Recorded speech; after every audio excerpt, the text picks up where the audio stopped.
Good evening to all of you, and a special welcome to those joining us from Canada, Australia, and Europe, as well as students from Santa Clara University and some friends of our presenter tonight who are joining us from Boston. A heartfelt welcome to all of you. My name is Sister Maria Pascuzzi. I am a Sister of St. Joseph of Brentwood, New York, and I am the director of Spirit Alive.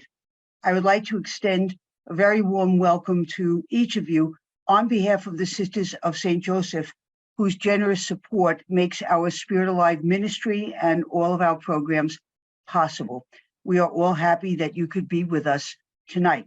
And I've been doing this for a very long time and always forget to say that if you've watched that film rolling and you see that rather large campus with a ton of buildings, that's the mother house of the Sisters of St. Joseph out in Brentwood, Long Island, a holy place to all of us and many of our partners.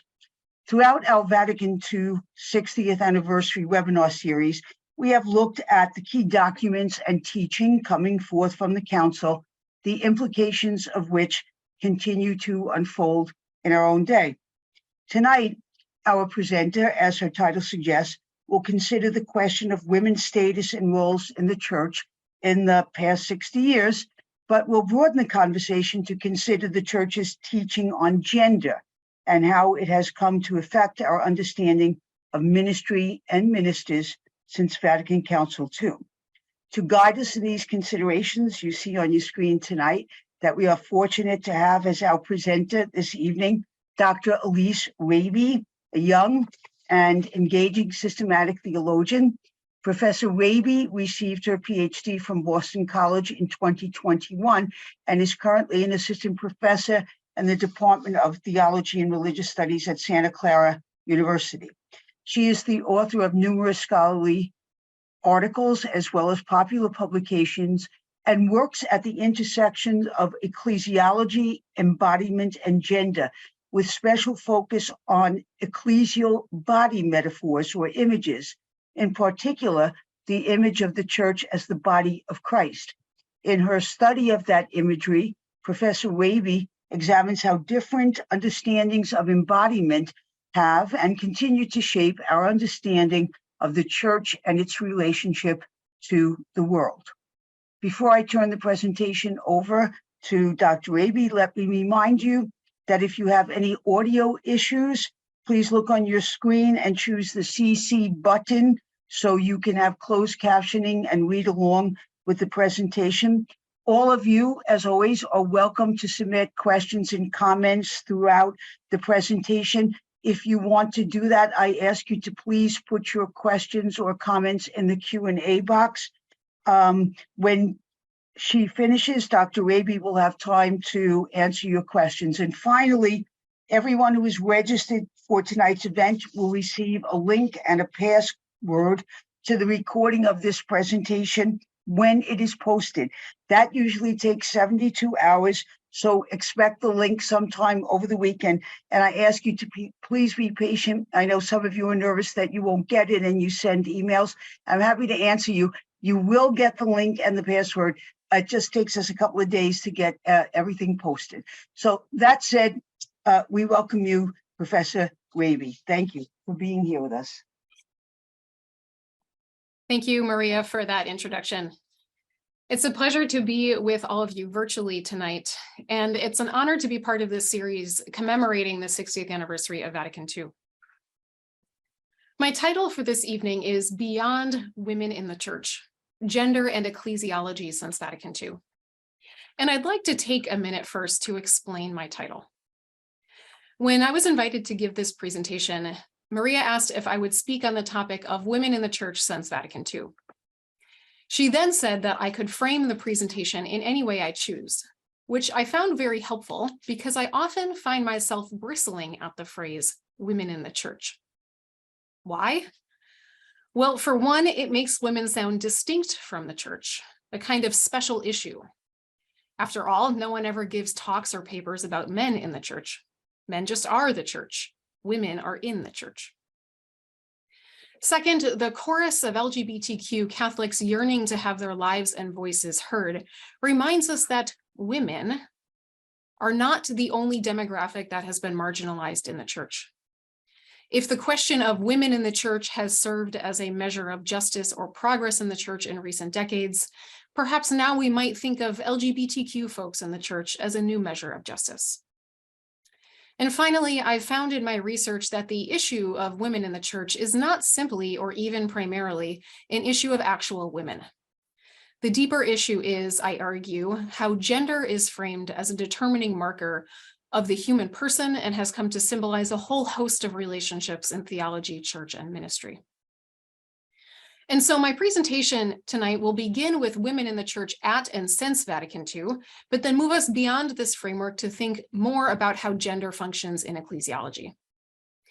My basic argument is that in spite of, or perhaps because of, the progress made over the last 60 years regarding women's admittance into ministry, academic theology, and curial positions, there's been a simultaneous counterforce developing, a theology of gender complementarity that limits the full participation of women and the LGBTQ community in the church. I'll start by briefly reviewing the history of women at the council and what they had to say about being women in the church, and then what the documents of Vatican II say and don't say about women. I'll then take us through a quick review of women in the church after Vatican II, especially some developments under John Paul II and how that has shaped the church. I'll conclude by indicating what is new in the last 10 years since the 50th anniversary of the council, and why we might hold out hope as we imagine the 100th anniversary. So first, women at Vatican II. When Vatican II opened for its first session in October 1962, there were no women present. During the second session in October 1963, Cardinal Leon Soenens of Belgium observed that half the church was missing from the council since no women were present. Following his call to action, 23 women from 15 different countries were invited to the third and fourth sessions. Of these women, 10 of them were members of vowed religious communities, 9 were single, never married, 3 were widowed, and 1 was a married woman, and her husband was also an auditor, making them the only married couple auditors at the council. For many of these women, their preparation for the council had begun decades earlier. Many of them had been deeply involved in lay movements or women's associations at national or international levels.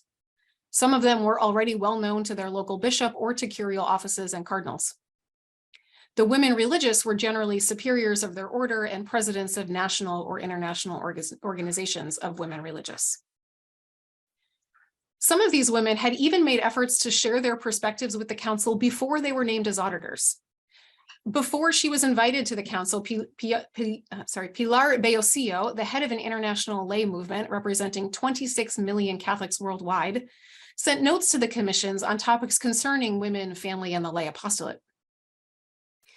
Before heading to Rome, the married couple auditors, Luz Maria and Jose Alvarez y Casas, visited 36 countries to gather input and be better prepared for the council, and sent out questionnaires receiving 40,000 responses. This couple basically ran a synod. When the women auditors arrived in Rome at the third and fourth sessions, Pope Paul VI invited the women to attend, quote, sessions of interest to women, which, as it turned out, was all of them. Carmel McEnroy, who wrote the book on women at the council, notes that, quote, they showed up for everything: mass, formal conciliar sessions, press briefings, special lectures, social gatherings, as well as their own auditors' meetings. As auditors, they were never permitted to speak on the council floor. However, they were able to speak with bishops and theologians during evening meals and other informal gatherings. The moral theologian Bernard Herring single-handedly made sure that women were invited to the working commissions on the conciliar documents. The women read these documents, discussed them, and gave their input to the commissions. Their impact was most significant on the council statements on sex discrimination, on women's engagement in the social and cultural world, and on the need for laymen and women to study theology. Luz Maria Alvarez y Casas, the only married woman at the auditor, made significant contributions to the section on married life in Gaudium et Spes. What then did these women in the church have to say about being women in the church? One of the North American auditors, Mary Luke Tobin, recounted the following story of an interaction between the French theologian Yves Congar and Rosemary Goldie, an Australian laywoman well known in Rome for her work with international lay movements. During the commission's work drafting Gaudium et Spes, Congar read a flowery paragraph he had written about women, and to his surprise, there was no response from the women. "Rosemary," he said, "don't you like it?" "No," she replied. "You can cut out all the references to women as flowers and light and so on. We don't need any of that grandiose stuff that has no basis in women's reality.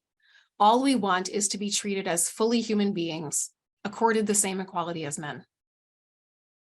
The Spanish auditor, Pilar Beosillo, had to make the same point to a bishop who praised her work, comparing her to flowers and sunlight. Her reply: "That kind of language is detached from life and puts women on a pedestal, instead of on the same level as man. By doing so, you demonstrate that in reality, you consider man the human being, but not woman. It does not take seriously her equal dignity and humanity." Overall, the women auditors wanted to avoid anything that would define women's role in a rigid or poetic way that would ultimately be limiting. Catherine Clifford, the great scholar of Vatican II who spoke earlier in this series, says that, quote, "The conciliar women insisted that women simply be considered under the category of laity. Whenever the council spoke about the laity, it was speaking about women, who make up more than half of the laity. Thus, everything the council said about the dignity and equality of baptism, the one baptismal priesthood, the lay apostolate and call to mission, and so on, all of this pertains to women just as it does to men. Any further specification about women's dignity or roles in the church would risk isolating them to a dehumanizing pedestal." So what do the council texts say about women then? The texts of Vatican II mention women specifically in roughly 38 articles in 10 of the 16 documents. Within those, there are about 19 references to women in general, 16 references to women religious, and 7 references to women specifically as mothers and wives. In the majority of these references, the texts speak of men and women as equally constituting and contributing to humanity. Women are seen as social, moral, and intellectual agents. The texts state that men and women provide for themselves, their families, and society. They are authors and artisans of culture and promoters of ecumenical dialogue. They are catechists and missionaries, educators in Catholic schools, and witnesses to the gospel in their public, social, and professional lives. Women, like men, share in Christ's role as priest, prophet, and king, and, quote, "It is very important that they participate more widely in the various fields of the church's apostolate," end quote. The conciliar texts see the movement for women's equality as a positive development in the world. It's well known that Gaudium et Spes rejects, quote, "every type of discrimination, whether based on sex, race, color, social condition, and so on, as contrary to God's intent." The text also recognizes that women's fundamental human rights, such as education and freedom in choosing a husband, are often still denied to them.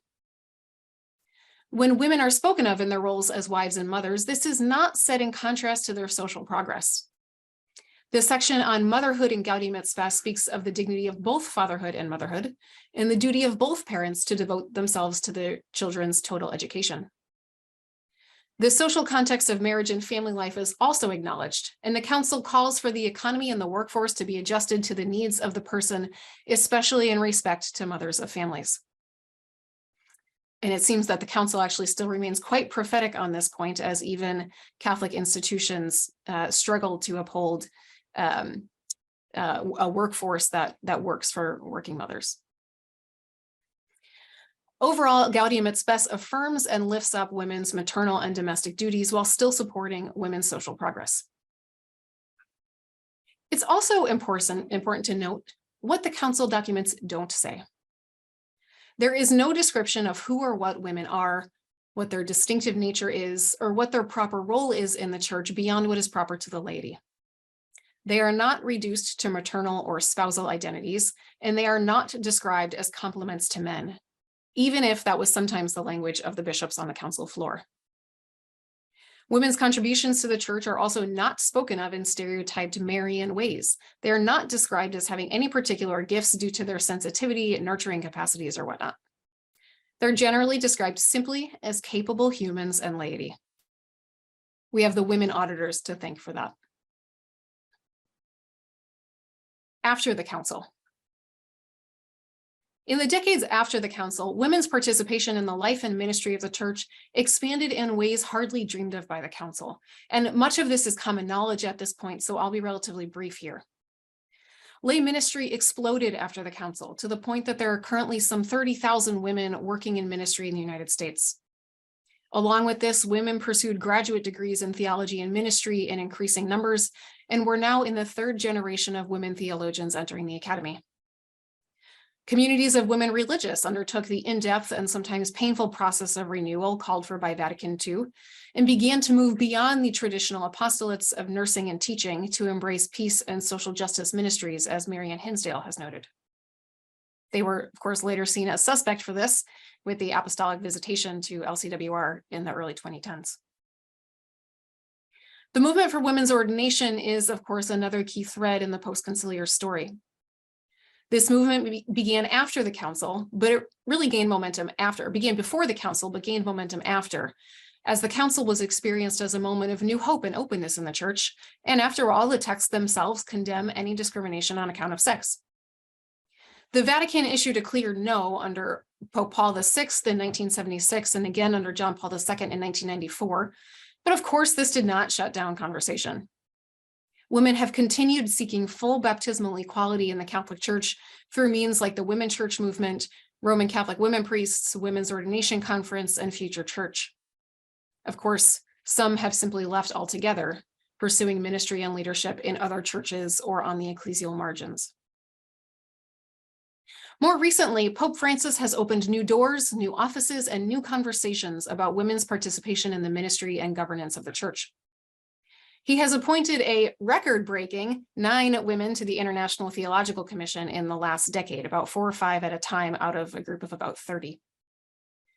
He formally opened the instituted ministries of lector and acolyte to women. He created the new instituted ministry of catechist, also open to both women and men. He has appointed 5 women to key leadership positions in the Vatican, including to the dicastery that advises on the selection of bishops. Although only one of these positions is held by a non-religious woman so far, their appointments are symbolically and canonically significant. With Sister Natalie Beckart's appointment as Undersecretary to the Synod of Bishops, it is now possible for the first time in the Church's history for a woman to vote in the Synod of Bishops. With Francis's reforms of the Roman Curia last summer, it is now possible for a woman to head a Vatican dicastery as well. And finally, as I'm sure you know, Francis has also created 2 commissions to study the restoration of women to the diaconate, a move that's been favored by bishops in Latin America and the Amazon and was actually even raised at Vatican II, but per Francis is, quote, not yet ripe for decision. In many ways, then, women have undoubtedly advanced in the church since Vatican II. Women were hardly thought of before and in the first years of the council. Now, women can head a Vatican dicastery. And yet there are many ways in which women have not advanced in equality since Vatican II. Not just in terms of the limits on their sacramental ministry, but in terms of what woman symbolizes in magisterial texts and how gender functions in the church. For at the very same time that women were pursuing theology degrees, reforming religious life, and entering professional ministry, a theology was developing that would undermine or at least put a limit on all of this.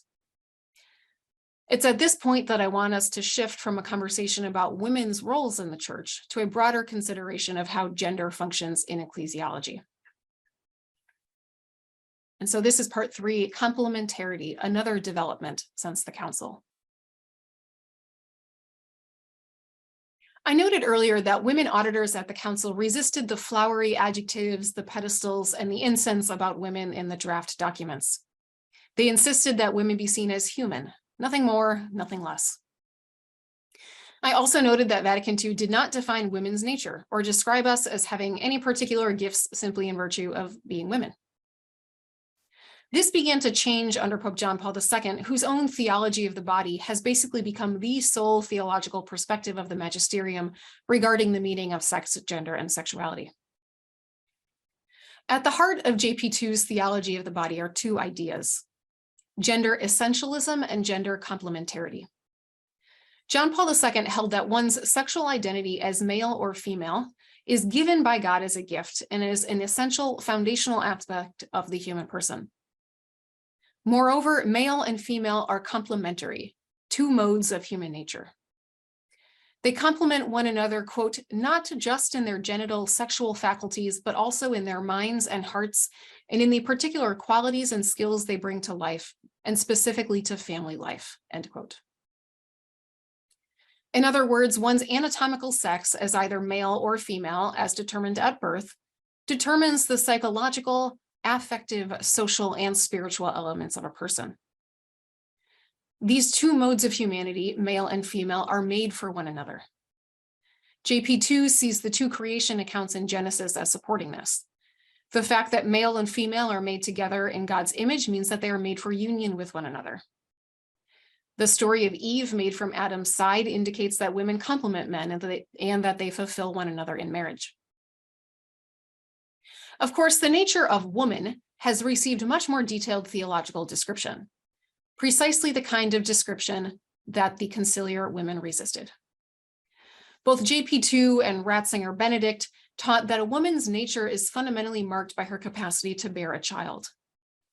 Because of the structure and role of female reproductive organs, women have a distinct capacity for the other and a readiness to accept life, and a naturally intuitive, are generous, receptive, sensitive, and faithful. This is often referred to as the feminine genius. Women's vocation is fulfilled in motherhood, either biological or spiritual in the case of vowed virginity. And of course, Mary, Mother of God, is the archetype of womanhood. I just want to note two things here. First, the magisterium is unable to make sense of women outside of the archetype of mother. Second, there is no papal document on the dignity and vocation of men, because man is seen as the normative, the default mode of being human. Women are the other who need a special theology.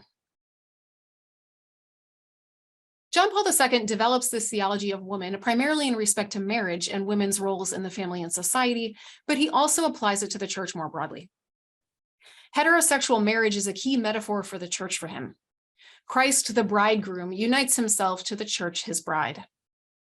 This is expressed sacramentally in the Eucharist, in which Christ gives his body and pours out his blood, creating the church and uniting himself to her as his bride. This is JP2's defense of the exclusion of women from the priesthood here. It's not just that the priest must bear a natural resemblance to Christ, who was a man, but the Eucharistic act of giving one's body and blood is somehow a masculine act. So notice what happens here. John Paul II's read of women, which is derived from a theology of marriage, is then projected onto the church writ large and its ministry. Ecclesiology as a whole is framed as a male-female union. Salvation comes through a male-female union. For John Paul II, like Paul VI before him, priestly ministry is about ontology, personhood. It's about symbolism rather than pastoral function. And ontology is always about gender. This gendered language for the church and its relationship with Christ is also why same-sex unions are symbolically and sacramentally impossible in the magisterial imagination. For our very salvation comes through a heterosexual union initiated by the male, Christ's union with the feminized church. This is why Marianne Hinsdale rightly calls complementarity the issue under the issues in ecclesiology today. Numerous theologians, female and male alike, have critiqued gender complementarity over the past few decades for several reasons, but I'll mention just two. First of all, it understands the sexed body primarily through scripture passages and ecclesial symbols, often interpreted through medieval understandings of reproduction, without attention to lived experience or contemporary natural and social sciences, which do not always support a rigid sexual dimorphism. Second, it boxes women into culturally contingent stereotypes and retains a gendered hierarchy in the church and society, even as it asserts equality between women and men. In this way, complementarity is often a justification for reigning patriarchal structures in the church. In spite of decades of these critiques, and in spite of his openness to women in ministry and church leadership mentioned earlier, Pope Francis has continued to express these ideas of gender essentialism and complementarity, and to use bizarre sentimental metaphors for women. In 2013, he said that, quote, "A woman has a different makeup than a man," and that, quote, "women are the most beautiful thing God has made." In 2014, he somewhat infamously referred to women on the International Theological Commission as, quote, "strawberries on the cake." In his 2015 encyclical Evangelii Gaudium, he acknowledged the, quote, "indispensable contribution which women make to society through the sensitivity, intuition, and other distinctive skill sets which they, more than men, tend to possess," end quote. It is because of these gendered skills that, quote, "we need to create still broader opportunities for a more incisive female presence in the church and in society," end quote. In other words, for Francis, women should be allowed a seat at the table, not because of their leadership skills, theological acumen, or professional expertise, but because they are seen as innately sensitive and oriented towards others, simply because they have the capacity for childbirth. Now, I think Francis is actually taking John Paul II's thought a step further, doubling down on it in two ways. First, in how he extends women's Marian identity throughout the church's ministry more broadly, and second, in how complementarity has developed into a battle against so-called gender ideology during his papacy. So my first point on Marian modes of ministry. In his 2020 encyclical Carita Amasonia, Francis wrote that, quote, "women make their contribution to the church in a way that is properly theirs, by making present the tender strength of Mary, the mother," end quote. Rather than reopening the diaconate to women at this moment in history, Francis called the church to, quote, "encourage the emergence of other forms of service and charisms that are proper to women and reflect their womanhood," end quote. He reminds us that priests must be male because the priest is an icon of Christ, a male. Women are instead icons of Mary. As such, women have, quote, "simple and straightforward gifts to offer the church." Francis does encourage the creation of recognized public ministries for women, but only those that do not entail holy orders and can, in his words, better signify the role that is theirs. He offered a similar idea in his interview with America Magazine in November. He stated that there are three principles in a church: the Petrine principle, or a ministerial dimension modeled on Peter, the Marian principle, or the principle of femininity in the church. Both of those he's drawing from John Paul II, who gets them from Hans Urs von Balthasar. But then he proposes a third administrative way, which he says is not a theological thing, but is just an organizational administrative reality. And he grants that we need more room for women in this administrative dimension of the church. But the Petrine ministerial principle of the church has, and I quote, "no place for them." He stated, "one has to be in the Marian principle, which is more important. Woman is more. She looks more like the church, which is mother and spouse." In other words, in Francis's mind, gender is a determining factor not just for ecclesial office, not just for priestly ministry, and not just for sacramental function, but also for charism. One's gifts to the church are determined by one's biological sex. And sex is so significant for the church that only men can properly symbolize Christ or Peter, and women can only symbolize Mary, the feminine. His statement that the Marian is more important than the Petrine is once again the very same pedestaling move that the women at Vatican II rejected. Exaltation is not equality. And let's also be clear here that even if Francis insists that, quote, "Mary is more important than the bishops," Mary is not more important than Christ. So whether the dualism is Marian and Christic or Marian and Petrine, women remain caretakers and support staffs, not leaders. Now to my second point about how this has become even more entrenched under Francis. In 2019, the Vatican's Congregation for Catholic Education issued a document entitled "Male and Female, He Created Them." It is the first document from the Vatican to focus specifically on what it calls gender ideology. It draws in large part from John Paul II's writings, as well as Pope Francis's encyclical Amoris Laetitia on the joy of love. It was not written by Francis or promulgated with papal authority, but it was presumably issued with his knowledge. The document was issued to address the growing public awareness of and policy protections for non-binary, trans, or queer people.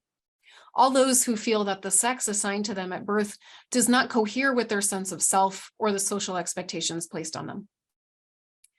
They might identify as the other sex in the case of a trans man or trans woman, but some are uncomfortable with both of those categories and identify as non-binary or genderqueer or other terms. Vatican texts, especially the recent Congregation for Catholic Education document, refer to all of this as gender ideology. They see trans lives, or simply the academic field of gender theory, as denying the so-called natural differences in reciprocity between men and women. They accept that masculinity and femininity, or the ways in which sex differences are lived, might vary across culture and times, but what they insist on is that these are always directly tied to one's sex. Sex and gender are inseparable. They also reject the notion that one's sexual identity can be fluid or flexible, or it can be to some degree chosen or affirmed or cultivated or discerned over one's life. The texts and their authors see in gender theory a kind of hyper-individualism and a dualism that separates the body from human will, absolutizes the feelings of the human subject, and reduces the body to the status of inert matter. Trans identity is seen as, quote, only a provocative display against so-called traditional frameworks, end quote. In sum, these documents condemn transgender identity and any public policies that encourage the social acceptance of such identities. The CCE document has been a springboard for dozens of bishops to craft anti-trans policies for their dioceses, parishes, and schools. I don't have the time in this lecture to unpack this reading or misreading of gender theory and trans lives. I can just mention here that there has been plenty written about this document by queer and transgender and cisgender Catholics alike in scholarly venues and in popular forums like Commonweal and NCR. Here, I just want to note how this increased condemnation of gender ideology relates to our broader topic of women in the church since Vatican II. And my point is this. What we've seen since Vatican II is a steady increase in the centrality of male-female sex difference to the whole of Catholic ecclesiology. Gender essentialism and complementarity began as a theology of woman, rooted in a theology of heterosexual marriage, to explain women's dignity and distinctive gifts. But it has evolved to also express distinctions in ministry, the symbolic function of the priesthood, the mystery of the Eucharist, and indeed the mystery of our salvation in Christ as a male-female marital sexual union. The tentacles of gender complementarity have spread out beyond theological anthropology to ecclesiology and soteriology as well. Because gender complementarity functions so broadly now, non-binary gender identities and the very notion of gender as distinct from biology or sex are seen, in my judgment, by magisterial figures as a threat to the entire ecclesial and sacramental order.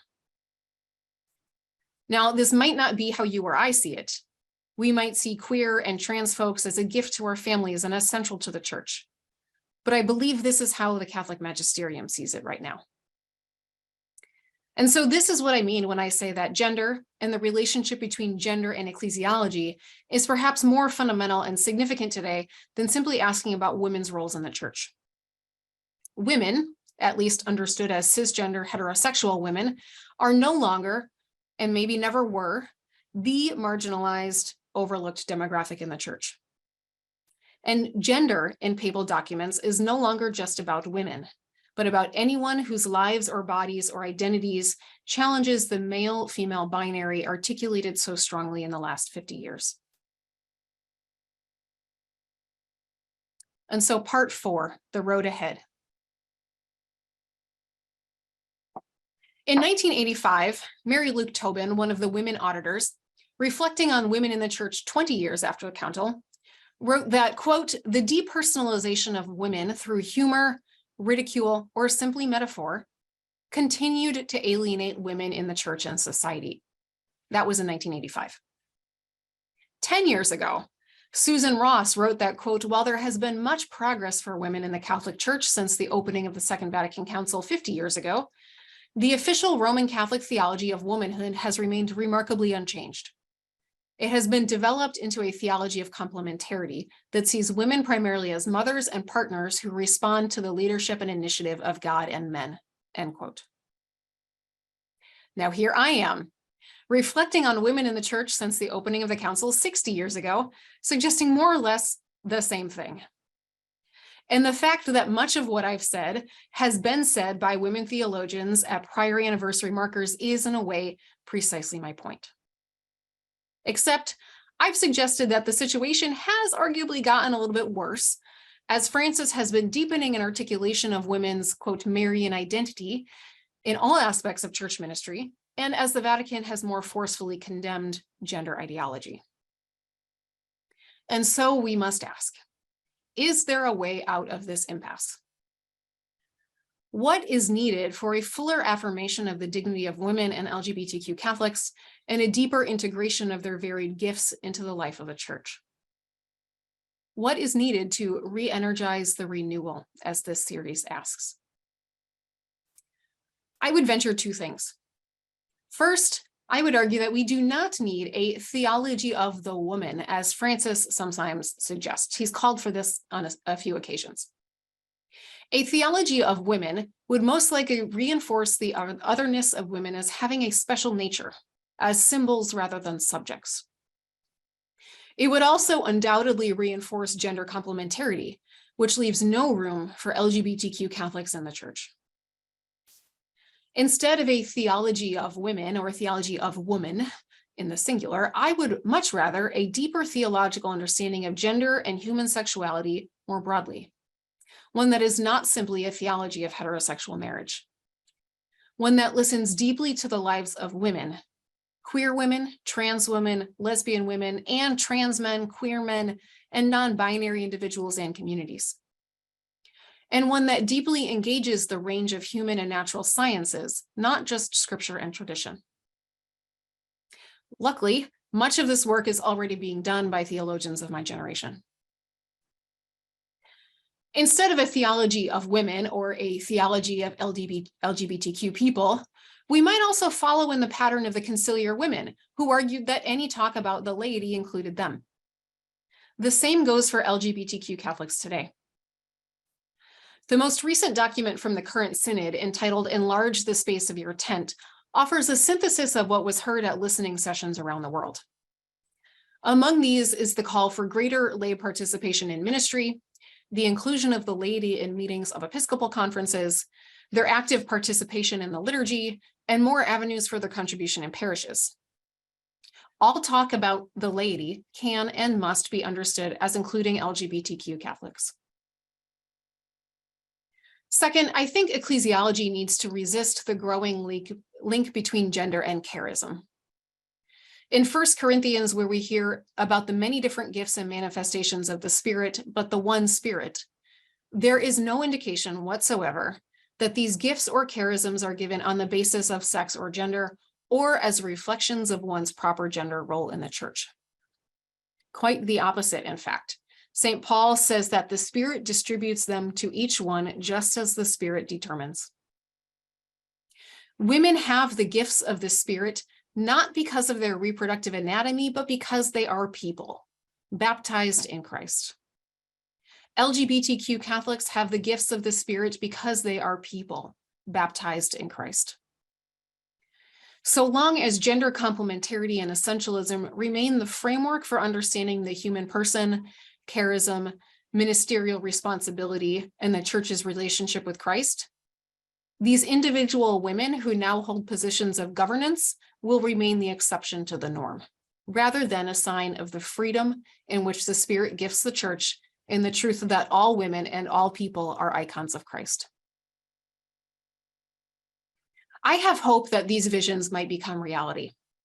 And my hope comes from the women at Vatican II and our own conciliar women, or rather synodal women today. So to conclude on a note of hope, I'd like to return to the history with which I began this presentation. The women auditors at Vatican II were deeply active in the church well before Vatican II. They were not chosen as auditors out of nowhere. They were chosen for their recognized expertise and leadership of national and international lay organizations and religious communities. The church, the people of God and communities of faithful, recognized them as leaders, supported their work, and acknowledged their authority long before they were moved into any official capacity by Rome. It took the intervention of a couple significant bishops to get women brought into the council as, quote, experts on lay life. And it took the intervention of one male theologian to get them on the drafting commissions. And then these women made sure that the conciliar texts recognized all women as fully human and as active agents in the life of the church. This was an enormous achievement of Vatican II, made possible by brilliant, experienced, organized women and their communities, and a few bold men. I think this provides hope for us now and for the future. The women involved in the current synod, like Sister Natalie Beckart and Dr. Kristen Kohlberg, or on the commissions for studying women deacons, like Dr. Phyllis Sagano, have similar stories. They were already leading theologians, organizers, or women religious. They had already been involved in prior synods. Their authority and gifts were already acknowledged by their local communities before being recognized and lifted up by Rome. They and countless other women have already been doing the work that will bear fruit in this universal synod, or the next synod, or at some future council. And they're not only experts in lay life, as the women at Vatican II were seen, but they're experts in theology, in church history, synodality, ministry, spirituality. I believe that if we continue to cultivate, support, and recognize women's leadership and authority in ministry now, this will eventually be given formal and public recognition in the future. And I think that the organization Discerning Deacons is doing phenomenal work in this regard. They're showing where and how women are already doing diaconal work to help pave the way and prepare the road for their ordination in the future. May the Spirit also send us a few bold men to help make this happen. But I find that there's a point of difference between the conciliar women and our synodal women that's a sign of hope as well. Women were an afterthought at Vatican II. They were brought in at the third and fourth sessions, and so their only real impact on the texts were on Gaudium et Spes and on the document on the lay apostolate. In our present synod, women have been active and present from the beginning, in listening sessions, in coordinating meetings, and in the drafting of documents. And to some extent, have been LGBTQ Catholics. We can already see their impact on the synod. The document of the continental stage makes several mentions of the equal dignity, co-responsibility, and mission of all the baptized, women and men alike. It reflects a desire for a more welcoming, inclusive church, one that dialogues with those on the peripheries, which includes LGBTQ people and women. It notes that gender inequality is one of the wounds of the world, which is also a wound of the church. It acknowledges that all over the world, on all continents, and in almost all reports, the church called for, quote, Catholic women to be valued first and foremost as baptized and equal members of the people of God, end quote, whose contributions and charisms are valued and who have full and equal participation in the life of the church. It also says that many reports ask the church to continue discerning the active role of women in church governance, the possibility of allowing women to preach, and readmitting women to the diaconate. And it does not shy away from mentioning that several reports raised the issue of women's ordination to the priesthood, with a great diversity of opinion. In short, this document has heard women's voices. It is clear that the church must find ways to enable women to participate more fully at all levels of church life. Vatican II was not perfect, and it was not an endpoint. The bishops at Vatican II certainly did not envision the explosion of women in ministry that is part of our reality today. And the women auditors may not have imagined this either, but here we are. Our own synod is not perfect, but it too is not an endpoint. In this synodal process, we too may be setting down stepping stones toward a future we can't yet imagine, just as Vatican II did. And so I would like to wrap up with a brief story. A decade ago, before beginning graduate school, I was working as an administrative assistant in the Center for Catholic Studies at Fairfield University, a Jesuit school in Connecticut. And there I was working with Dr. Paul Lakeland, who began this series in October with Spirit Alive. We ran a series of events commemorating the 50th anniversary of Vatican II in October 2012. Many of these were retrospectives on Vatican II itself and where the church has come since, much like these events this year. At that time, I remember being a bit puzzled about why I was supposed to be so excited about this. I was in my mid-20s, and it was kind of obvious and striking to me that among the people gathered for those events, I was one of the very few in the room who would, God willing, be around for the 100th anniversary of Vatican II. I was much more inclined to look forward than backwards. And now, having looked back over the last 60 years, I do believe it's just as necessary to imagine the church 40 years from now. I've given a bit of a sketch of what I think needs to happen in that time. And I really hope I don't give roughly the same presentation at the 100th anniversary of the Council. But I would invite all of us into this imaginative work to envision a church that is yet to come. What would you hope to say at the 100th anniversary of Vatican II? I would like to conclude with the words of one of the female auditors at Vatican II, Constantina Baldinucci, as she summed up the council. And these are her words. A world is dying, and a new one is being created with the wealth of contributions of interest to all people.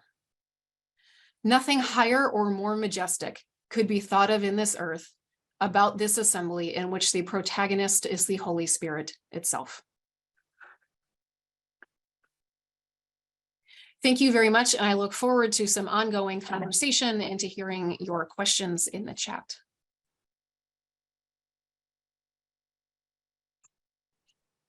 Elyse, if you look down, you can see a couple of questions in the chat, and everyone else is welcome to put their questions and comments in. So the first question here is if I could comment on why it is that though Pope Francis has moved forward a bit in appointing women to positions of responsibility, his understanding of gender seems to not have moved at all since the time of John Paul II. I think there's perhaps two reasons for this. The first is that Francis comes from a not entirely different seminary or theological formation as his predecessors. He was ordained after Vatican II, but still influenced by the theology of that time period. He still would have been reading and likely being informed by the texts of John Paul II, Benedict XVI, and so on. And I think his own cultural context might explain some of his perspectives on gender as well, coming from Latin America, being of an older generation than the generations that are have much different language for talking about gender now. So I think his own formation plays into that a little bit. But I also think the theology here is simply not his primary concern. I think I read him as more concerned with making pragmatic and practical changes right now, and then leaving it to theologians to kind of catch up afterwards. And I think actually that almost the inconsistency in his thought here is actually really helpful, because even though he's kind of repeating this line of this mentality of complementarity and women's roles, he's not actually abiding by that in practice. And so if he really meant and believed that women have this distinctive Marian identity that is maybe, simple and straightforward and meant for kind of education and cultivation of the family, then why would he appoint them to leadership positions in the Curia?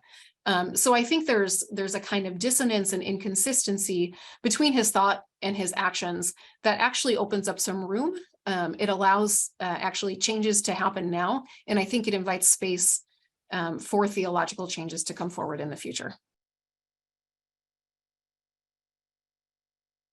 All right, and just give me a minute here to read some of the other questions.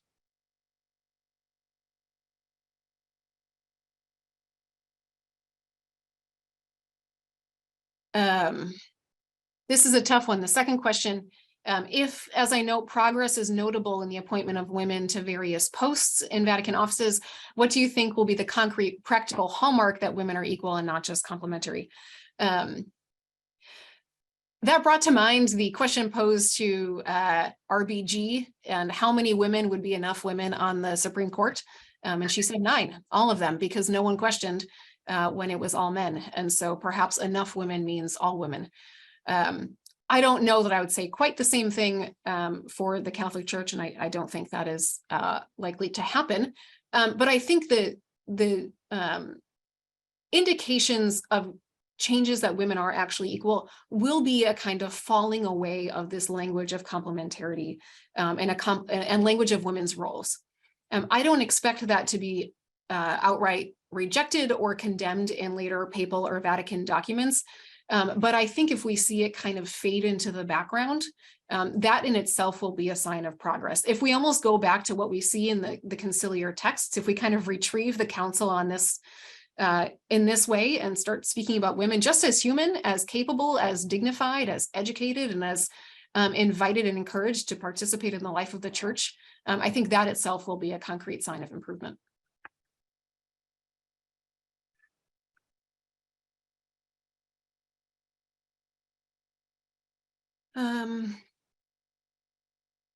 Just reading some of the questions again. The misogyny present in the Main Street parishes is quite formidable, offers one comment. Mm-hmm. Most enlightened women and LGBTQ people have taken flight. Your thoughts are utopian, and I have seen no sign of this progress, at least in the Catholic Church, however, seeing hope elsewhere. Yeah, I think I would agree in some cases.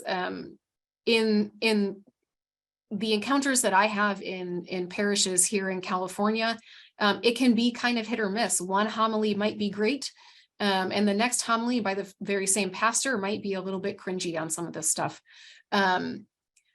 I know some women that have, that are pursuing graduate degrees in theology and ministry to kind of really sink into changing the church from the inside. I know women that have said, I'm leaving, I'm pursuing ordination in the Episcopal Church. So I see some of that too.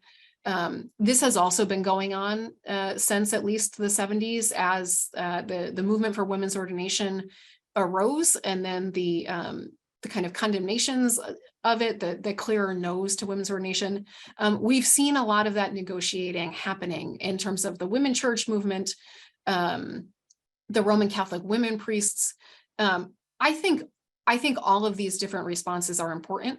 All of them are signs of life and signs of hope. And I think we actually have a lot to learn from the women who stay, from the LGBTQ people that stay, and from those who leave. And I wish the synodal process could capture some of those voices a bit better among those who have chosen to leave.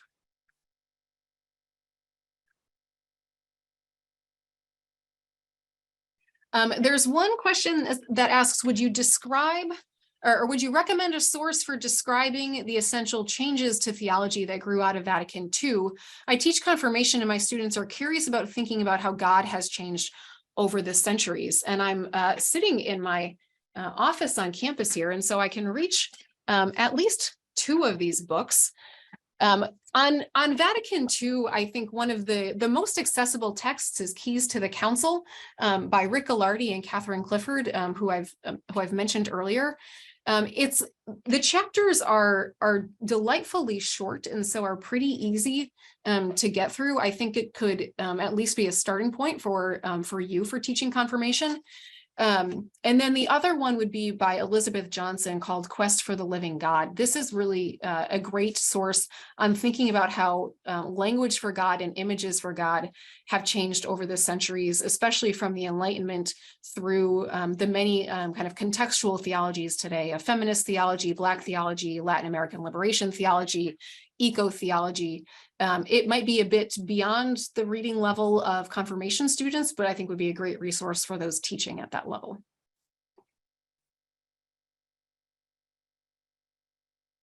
Oh, this is a fun one. How would the church's move beyond gender complementarity help the male priesthood today, since so many priests are gay? I think I was thinking about this a little bit in preparing my presentation for tonight, and I thought that actually if we could have a theology of gender that is actually an understanding of gender and not just a theology of marriage, I think that actually would help clericalist tendencies and would give us some language for masculinity in the church and how masculinity can be exercised in non-authoritarian ways. Because I think the world of complementarity really sets up this this kind of stereotype of women as being receptive and kind of docile and nurturing and caring. And there's actually some lines in Mulieris Dignitatem by John Paul II and letters from Ratzinger that say women are needed in the social world to temper men's aggressive tendencies.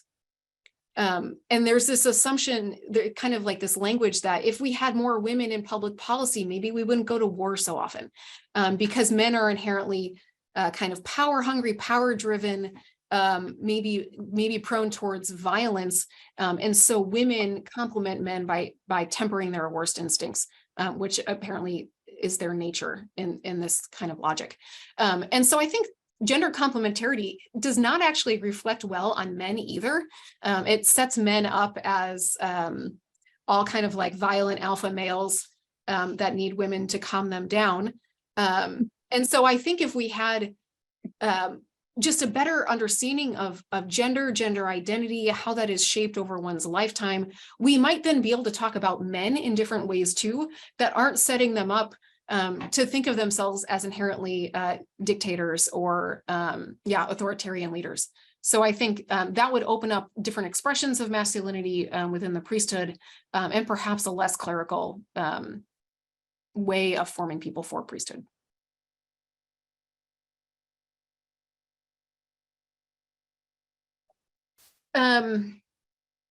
I think that answers a bit the question. Instead of a theology of women, what would you like to see a theology of? I would like to see a theology of charism in the church, which I'm sure is already there, and just a richer, more in-depth engagement with natural and human social sciences in the world of biology, anatomy. There are PhDs in human sexuality that really try to understand what it is that makes the human person a sexual being. Most of the kind of the scientific imagination that informs some of the Vatican documents is referring back to almost like the science that Thomas Aquinas gets from Aristotle. And so the language of men being as kind of active, initiating, and the woman being the bride who receives and accepts comes from Aristotelian biology before there was any knowledge of the ovum, and human reproduction was thought as simply the men initiating and depositing a full tiny human person in a woman's womb. And that mindset still informs the ways of talking about gender today. So I think instead of theology of women, that will put us on a lovely little pedestal, just a deeper understanding of human sexuality and science. There's a comment here. My experience in having my charism seen, recognized, and authorized has been very bumpy, sadly, often through acts of other women. Do you have a comment on that dynamic of pitting women against each other?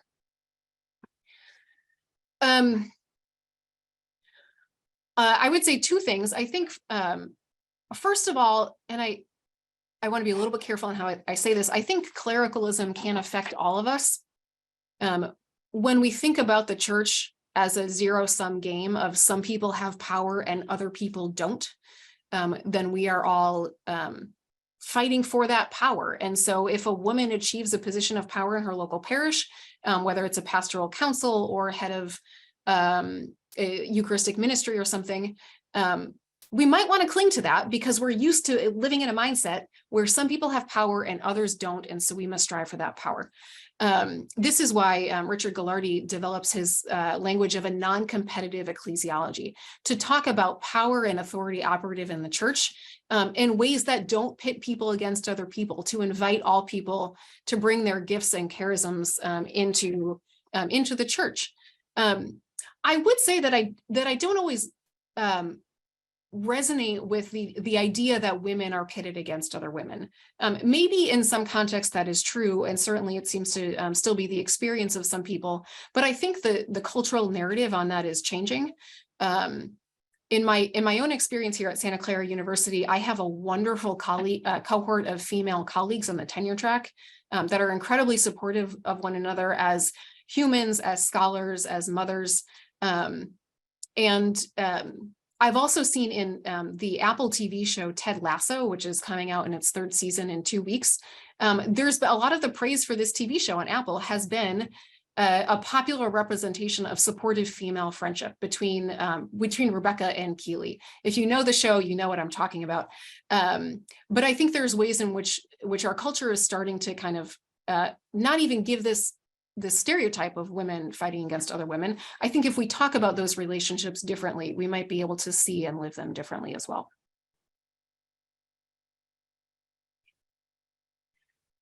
Will the future church erase forced celibacy for all men and women, I presume in the priesthood, we mean, and offer options for what is a natural desire of humanity? I think this is in a similar state, maybe, as the question of ordaining women to the diaconate. It was a question that was raised at the Synod on the Amazon by bishops there. There were calls for the ordination of married men to the priesthood in the Amazon. We've seen that there are some married Catholic priests in this church that have converted from the Anglican Church and are allowed to remain ministering as Catholic priests as married men. It functions differently in the church than the questions of women's ordination, because celibacy is understood as just as a discipline that the church has chosen throughout its history, at certain points in its history, whereas the exclusion of women from the priesthood is seen as an issue of divine institution. It was Christ's intention for the church for all time. So the modes of reform here have to be a little bit different, but I do sense an openness, at least to Francis, and certainly to bishops in some parts of the world, to revisiting that conversation. I don't recall if I've seen it in the recent synod document from the continental stage. I don't recall, but it might be mentioned there. But that would be a thing to kind of look out for as the synod moves forward, to see if there is a conversation on that.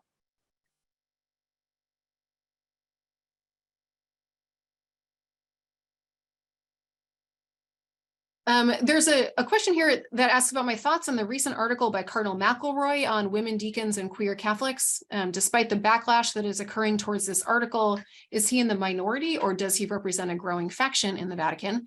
I don't actually know what article is being referenced here. Maybe I haven't opened up NCR today.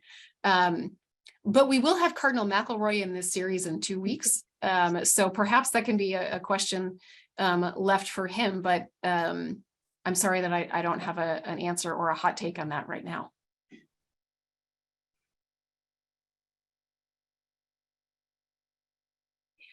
There's a question here. What are some provocative ways we can show the fundamental errors in gender complementarity and convince our bishops and priests to abandon it?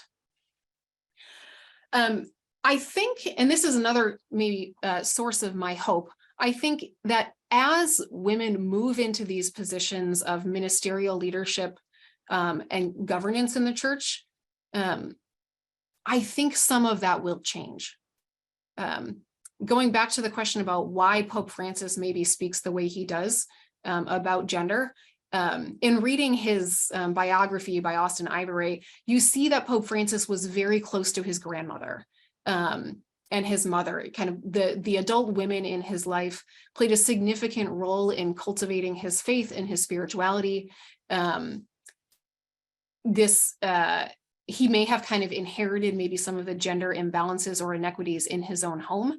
But I think in some ways, his language about gender and women in the church is maybe informed by his own actual experience of women in the church and women in his own life and family, women that have helped cultivate his vocation, women that were his teachers. And I have a bit of hope that as more and more women kind of move into these positions, hopefully, that maybe some of that will loosen a little bit. Maybe bishops and priests will start to see the dissonance between what they're seeing in Vatican texts and what they're actually seeing from the women running their parishes. That's my hope. Of course, women have been in those roles for decades, and here we still are, but I'm not giving up on that hope that actual human experience can bring about change. Oh, and a great question here. How do unmarried straight women fit in this church? Unfortunately, I mean, if you look at JP2, we don't exist. John Paul II, Benedict, that kind of the complementarity line of thought really cannot think about women outside of the archetype of mother. They try to nuance that by saying there's biological motherhood and there's spiritual motherhood. So consecrated women religious or consecrated virgins fit in this notion of spiritual motherhood. They're giving birth to the church spiritually, and they're living out those maternal roles in a spiritual sense. But non-vowed single women simply do not appear anywhere in this imagination. I've done a bit of work in writing and thinking about this question and how to talk about the vocation of single people in the church. You can find some, if you Google me, you can find some of those papers. What I did notice and found very helpful in doing my research for this presentation on the women at Vatican II is that of the 23 women auditors, 9 of them were single, never married women. That's a significant portion. Perhaps we would like to see that balance out a bit more now with married women involved in the synod, for example. But that was an indication to me that even though Vatican texts have no concept that single women exist, we've actually been doing a lot to move the church forward. So women like Rosemary Goldie, who was well known in the Curia throughout Rome before she was an auditor. She was one of the most influential auditors and was really instrumental in the implementation of Vatican II. She was single, never married, no children. I believe Pilar Beocio, who ran kind of international organs of the laity, was also single without children. I think Vatican II made a huge step forward in finally being able to affirm the dignity and vocation and beauty of marriage and of family life and the responsibility and vocation of parenthood in the ways that parents contribute to the church through their upbringing of their children and the insight that comes from that. I think the next step will be to articulate how unmarried people also cultivate and contribute to the church through friendship, through their own ministry, through their professional lives, and so on. I think that's just an area that hasn't been thought about much yet. Well, Elyse, this has been a wonderful evening with you. And as you pointed out, the Cardinal will be here in 2 weeks, and he'll get to answer that question for himself because of the heat that he's catching on account of the America magazine article. One of the things, Elyse had a whole slew of questions that she was looking at in the chat box, but punctuating those questions were a number of compliments. One of them said, by far, this was the best presentation in this Vatican II series. And I think a lot of you would agree that it's not a case of saving the best for the last, but as we progress through the series from Dr. Lakeland to Elyse, we've been enlightened by wonderful people who have given of their time out of their busy schedules to help us understand better what is going on. And we're particularly grateful for you. Some of you should know you can tune back in the fall when we're going to have a webinar series on sexuality and the sacred and a whole other presentation on gender complementarity. But for tonight, we thank you, Elyse. Have a good evening. And we're very grateful. Elyse's essay hopefully will be included in the volume that we hope to publish with all of the essays from this series so that you'll get an opportunity to read it. And if you can't wait for that, you can hear her again by going to the recording. So good night, everyone. Have a peaceful night. God bless you. And in 2 weeks, I hope on March 15th, you'll be joining us to listen to Cardinal McElroy, who'll be doing the concluding session in this series, which will be on synodality as the lasting legacy of the Second Vatican Council. So another terrific night. Thanks, Elyse. We really appreciate it. Good night, everybody. God bless.